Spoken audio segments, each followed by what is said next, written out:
The reason I'm sharing my personal experiences, by the way, is not to derive theology out of my experience. That's one of the things we criticize, but rather to explain my experience and then just model how I interpret these things today and what my journey has been.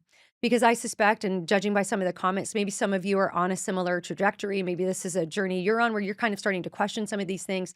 So I just want to share my experience, and particularly as it relates to this topic of binding demons, because this is something I can't overstate how much this was a part of my life. I probably bound demons every day of my life from as far back as I can remember until maybe 10 years ago.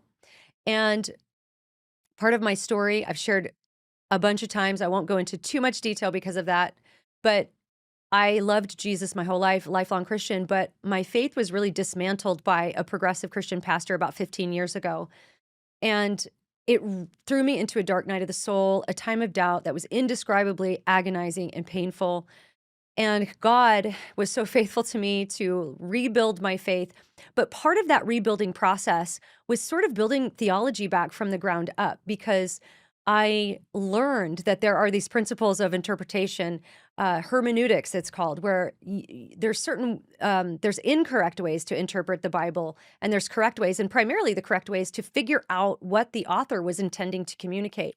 I'd really never been taught those things before, so that was kind of new for me. I'd never looked at the Bible in a way that would approach it like systematic theology, where you're looking for how all of the big picture doctrines fit together and how the nature of God relates to the nature of man, and all of these things, how they tie together.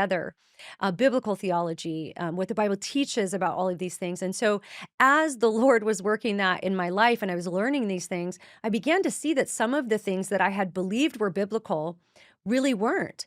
Yes, language like that was used in scripture, but when you really get to what the author was intending to communicate, it just didn't mean that. And so, I was taught in church growing up that passages like that have to do with binding and loosing, this was our biblical warrant. I mean, this was deeply, deeply embedded into my consciousness, my spiritual formation, that this is what those verses meant. I never really questioned that.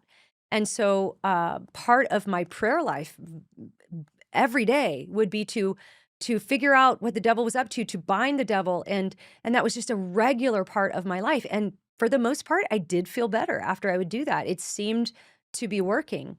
And so that was something that was just a huge, huge part of my life. Even when children were little, this was just something that was just deeply, deeply ingrained in possibly even my identity, because it just seemed to work. And I believed I had the authority to take authority over Satan and to take authority over demons.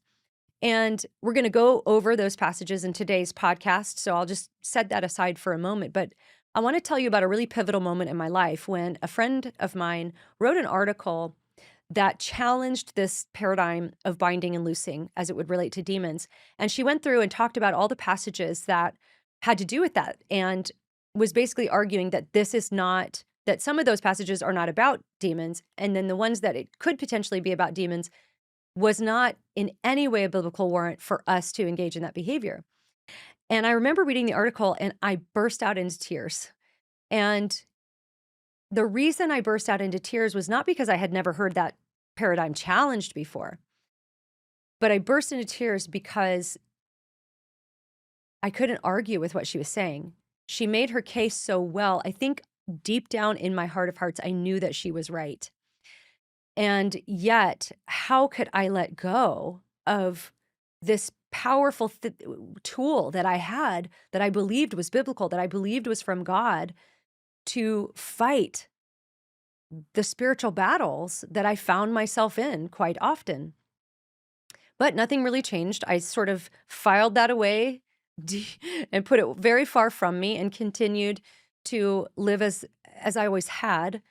And over time, over the course of a few years, as I studied the Bible and as I got that bigger picture of God's nature and his character, and the big picture of the narrative arc of his redemptive acts throughout history, the gospel, what is required of us, what are our instructions, which verses of the Bible are describing things that happen in history, and which ones are actually prescribing behavior for Christians and instructing us. As I began to learn about that and study the Bible in its correct context and ask those questions that we should be asking of the text, like, how did the original audience interpret this? What did the original author mean to communicate? What kind of a book is this? What is being said here? And as I began to do that, I began to realize that this was not a biblical instruction for Christians to do, and this wasn't something that I had biblical warrant to be practicing. That was the first realization, and that was really hard. I haven't really talked a lot about this publicly because it was so hard to let that go because it seemed to work, and everybody I knew and respected did it. But I had to go with what the Bible said, and that was my heart in it. And so as time went on, then I was faced with the question, well, what do I actually do? How do I pray when I feel attacked by the enemy? How do I pray when I feel that darkness and it feels heavy and it feels oppressive? What do I do if just taking authority over the demonic isn't what I'm called to do as a Christian? Which, hang with me, because we're going to go through all of this. We're going to unpack all of what I'm saying here. I'm just talking about my experience of changing my mind on these things. And so at that point, that's how I started to pray was, Lord, will you bind this demon? I was still figuring it out. Will you drive this darkness away? And and to this day, when there are times that I am faced with those kinds of moments, I will pray that, Lord, deliver me from evil. But looking at the scriptures, it's very clear God gave Satan permission to radically impact Job. He gave Satan permission to sift Peter like wheat. He gave Satan permission to give Paul a thorn in the flesh, whatever that was. And in none of those circumstances was binding a demon appropriate. In fact, even Jesus, and I point this out in the podcast, when he tells Peter that Satan has asked for you, that he would sift you like wheat, but I've prayed that your faith would not fail. So is there a situation in which God might, in his sovereign will, allow Satan on a leash with limitations to afflict me in some way? And if so, getting rid of it wouldn't necessarily be God's will, but maybe to figure out what God is doing in that situation and say, Lord, teach me to stand, as it says in Ephesians, to stand and be obedient and disciplined and faithful throughout this trial, whether the trial is coming from the devil or coming from the flesh or coming from the world. Now, as I'll point out in a moment, there's a different question for the unbeliever that might be demon-possessed, and what we're dealing with really in this series, which is this idea of whatever level of impact the demonic is allowed to have in the life of the Christian. It's very clear biblically, to me at least, and became clear that there isn't this equal battle. It's not like God is up there like hoping Satan doesn't win or something like that. Satan is a defeated foe. Now, of course, he still has activity in the world. He's been given a certain rule and reign in the world. But he was defeated by Jesus on the cross. And so we have very clear instructions in Scripture about how to do spiritual warfare. And we are going to do a whole episode on the theology of spiritual warfare. Like, what does it mean to do spiritual warfare in the Christian life? But so today, I don't bind demons anymore. I don't believe I have a biblical warrant or right to do that. And I just want to say that, and I hinted at this in the podcast too, but the stability that's given me is indescribable. It has taken my mind off of the devil and put it onto God, which I had never studied in depth, the attributes of God.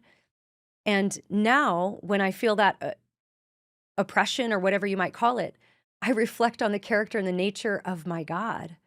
And I do what I can to be obedient and faithful in that moment. And for me, it was very hard. I had to acknowledge my pride. I had to acknowledge my pride and lay that down in letting this theology go.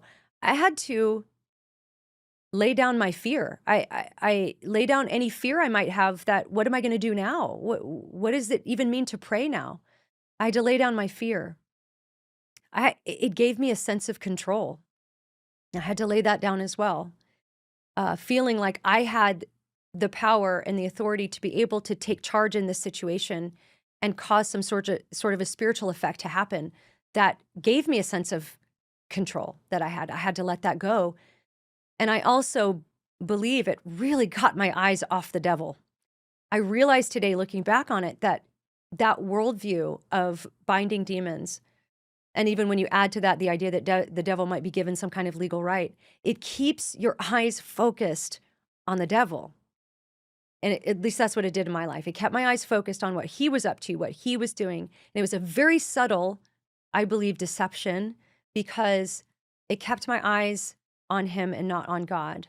And when we have that paradigm shift where it's like, yeah, we acknowledge Satan is real. We acknowledge he has impact on believers. We're not saying anything like that, that he's, doesn't exist or that he doesn't have any kind of impact.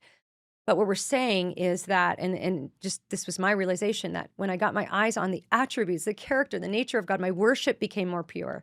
My obedience to the Bible became more real because I was understanding the Bible better in its context. So that's my heart behind this. It's my heart and my goal that that God will set people free through what we're sharing, the scriptures that we're sharing, through the truth that we're sharing. So like I did last week, I will ask you that if this is a conversation that is difficult for you in any way, I just ask you to have an open mind and an open Bible. Test what we say against the scriptures